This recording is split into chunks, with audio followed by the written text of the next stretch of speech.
I voted for him for lower grocery prices. He promised me cheaper prices on groceries. And that has not happened. Not only has that not happened, I am getting my food stamps taken. I am getting my cash assistance taken. I am getting my Section 8 taken. Why are we so slow?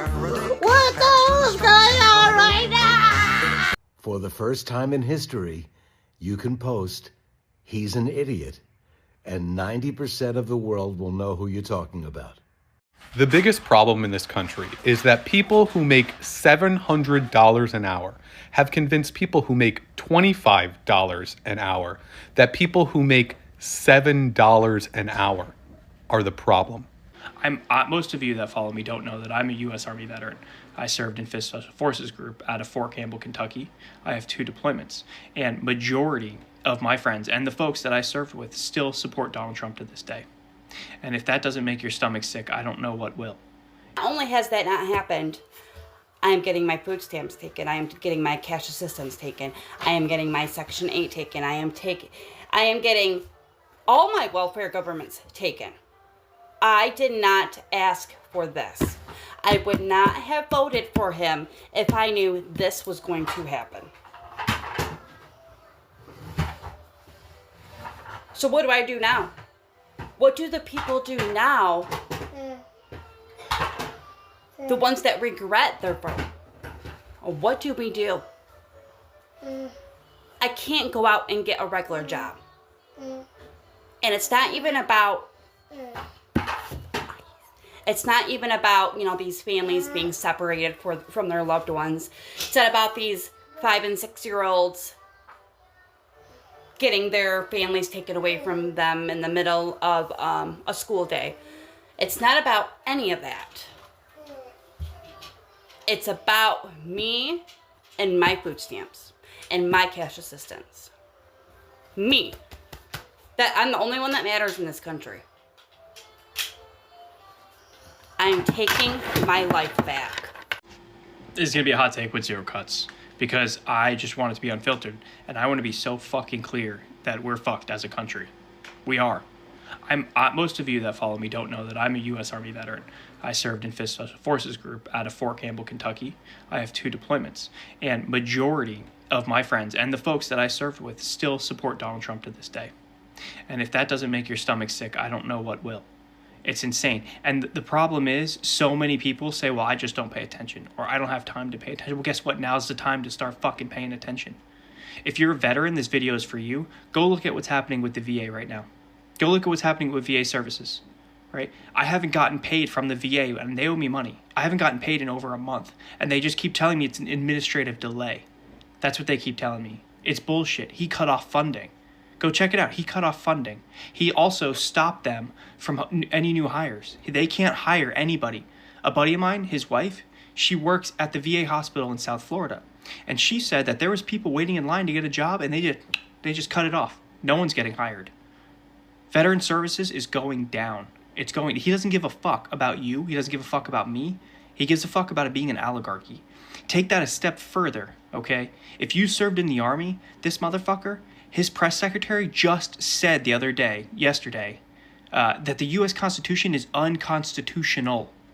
What the fuck does that even mean? How can it be unconstitutional if there's not a constitution to bounce it against? The whole premise here is if he can get you and every other MAGA loyalist and half the fucking country to agree that the U.S. Constitution isn't valid, then he can run for a 3rd term. He can run for a 4th term and a 5th term because the U.S. Constitution isn't valid. Therefore, he gets to make up the fucking rules as he goes. You gotta fucking... Guys, take the fucking blinders off. You've got to take... And if you're a fucking politician and a veteran, you disgust me more than anything. More than anything. And if you're a Democrat politician and you're a veteran, you're the fucking worst of them all. Because you have the fucking power. You have the power right now that we don't have, and you're doing dick with it. You're just sitting there. Like, what the fuck are you doing? Get your head out of your fucking ass and do something. You guys are supposed to hold the line.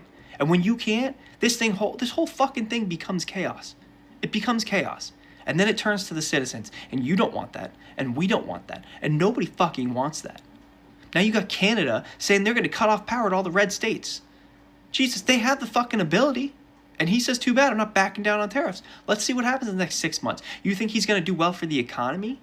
He just said, well, you're going to have to suffer for a little while, but Americans will understand when prices go up. They'll understand. That's what your boy Donald Trump just fucking said. He said that. He knows he's not bringing down prices. He knows he's not. He's helping the oligarchy. He's helping himself become a billionaire with his other billionaire friends. He's helping himself become richer and richer and richer at our expense. And you guys fucking voted him into office. And that's fine. We are where we are. But there's an impeachment process for a fucking reason. And we better start using it. And we better start using it fast. And what do you think? You think, oh, I'm going to put my money in the stock market like everybody else is. And then I'm going to become wealthy as hell. No. No, what the fuck do you think happens when we don't have any trade partners? What do you think happens to our stock market?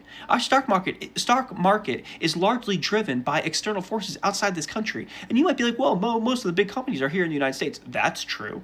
But guess what? They manufacture a lot of their shit outside the country, right? And they sell a lot of their shit outside the country. And what happens when we put tariffs on everything and then other countries retaliate with tariffs and then we can't sell our shit outside the country and we can't manufacture our shit outside the country without bringing it in for a massive fucking cost? Oh yeah, maybe we'll bring some jobs back, sure. But then it's still a massive fucking cost. The dollar is going to devalue. It's just, you don't understand. Like, think logically for one fucking minute. This guy needs to get out. He needs to get out. We need to get him out.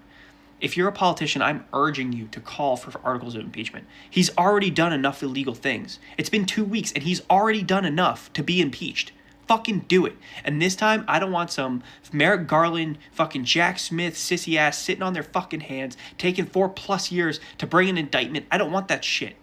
Fucking try him next week. Impeach him, find him guilty, and if you do, I want the fucking trial in a week. I want it in a week. This is fucking insane. It's insane. This dude should have never been allowed to run. He fucking incited an insurrection against our country. He literally tried to take away the votes of half the fucking country that voted for Joe Biden. When he incited that insurrection, he literally was trying to take back the country by power. What does that mean? Well, that means that he was saying fuck you to everyone who voted against him, and your votes don't matter. Only my opinion matters, and I think I should have won. That's what he's saying. He literally tried to take away our democracy by force, and yet he's somehow still in the fucking White House. From one vet to another, wake the fuck up. I can't live like this. My family does not deserve to live like this. You don't deserve to live like this. None of us do. Wake the fuck up. Kamala Harris is looking real good now, huh? I said Kamala Harris is looking real good now, huh? All you voted for this man. We sat here, we told you, we warned you. We're on the cusp of another fucking civil war. They have censored what we can even fucking see right now. There are so many people in different countries that are protesting for freedom right now, who are protesting this fucking president, while he's sitting out here lining his fucking pockets with his friends like we fucking told you he was going to do. I'm pissed. So someone tipped ICE agents that there were a lot of undocumented immigrants working on a roof of a house in Alabama. And they were right. There were about 8 undocumented immigrants working on the roof. When the ICE agents showed up, they apprehended about 7 of them, except one. The young man you see on top of the roof, he was from Guatemala, and he refused to come down to get arrested. In fact, he told the ICE agents, "You want to arrest me? Come get me." He positioned himself on the highest point of the roof of the house.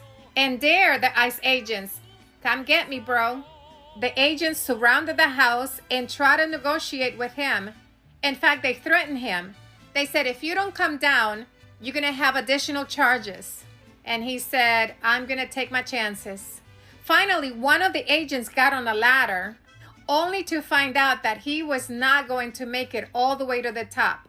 And after 6 long hours of trying to negotiate with this young man, they decided to leave empty-handed. He wasn't carjacking a vehicle. He was not wheeling dealing on the streets. He was simply installing a roof on a house. This is what this administration would like you to think are the criminals that they're trying to get rid of. By the way, these ICE agents spent 6 hours trying to apprehend one undocumented immigrant. I just wonder how long it's going to take them to apprehend 13 million of them.